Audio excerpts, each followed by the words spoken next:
धर्म सृष्टि एकनाथ जी। स्वामी विवेकानंद का नाम लेते ही विवेकानंद केंद्र का नाम अपने आप हमारे सामने आ जाता है। और जब विवेकानंद केंद्र का नाम आता है तब आंखों के सामने उभरता है कन्याकुमारी में समुद्र के मध्य स्थित भव्य दिव्य विवेकानंद शिला स्मारक। हिंद महासागर के मध्य चट्टान पर स्मारक का निर्माण करना कोई सरल कार्य नहीं था।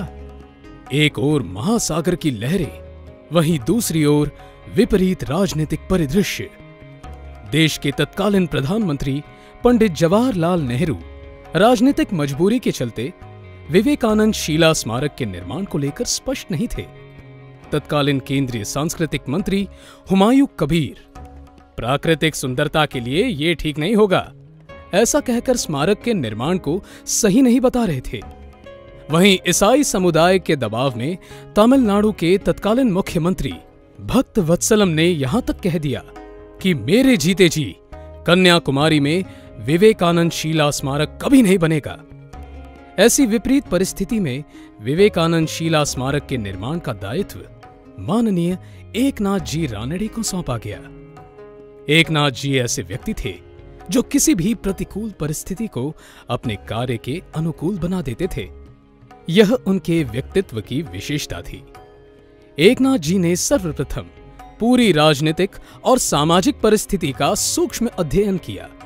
स्मारक के निर्माण के समक्ष आने वाली सभी बाधाओं को बिना कलह और झगड़े के दूर करने का उन्होंने व्यवस्थित नियोजन किया। वे जानते थे कि स्वामी विवेकानंद के विचारों से सारे भारत में राष्ट्रीय चेतना का जागरण हो सकता है। इसलिए उन्होंने विवेकानंद साहित्य का गहन अध्ययन किया। विवेकानंद साहित्य से चयनित विचारों का संकलन कर उन्होंने Swami Vivekananda rousing call to Hindu nation नामक पुस्तक की रचना की और देश की विभिन्न भाषाओं में उसका अनुवाद भी करवाया।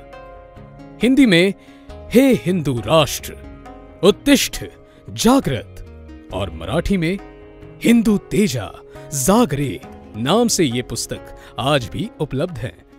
ये पुस्तक इतनी लोकप्रिय हुई कि देश की सामान्य जनता ने इसे हाथों हाथ क्रय कर लिया। स्वामी जी के विचारों से सारा भारत प्लावित हुआ और स्मारक के निर्माण के लिए देश में अनुकूल वातावरण बनने लगा। एकनाथ जी हर समस्या के मूल में जाकर उसके समाधान का विचार करते थे। यह उनके स्वभाव की विशेषता थी। वे विपरीत परिस्थितियों के आगे कभी नहीं झुकते थे, अपितु हर चुनौती को अवसर के रूप में बदलने में वे निपुण थे। राजनीतिक परिस्थिति को स्मारक निर्माण के लिए अनुकूल बनाने के लिए उन्होंने 323 सांसदों के हस्ताक्षर मात्र 3 दिनों में प्राप्त कर उसे प्रधानमंत्री के कार्यालय पर पहुंचा दिया और स्पष्ट किया कि विवेकानंद शिला स्मारक के निर्माण के लिए सभी राजनीतिक दल और सांसदों का समर्थन प्राप्त है। इसलिए स्मारक के निर्माण के लिए त्वरित अनुमति देना चाहिए। इस तरह सर्वसम्मति से विवेकानंद शिला स्मारक के निर्माण की अनुमति भारत सरकार से प्राप्त हुई।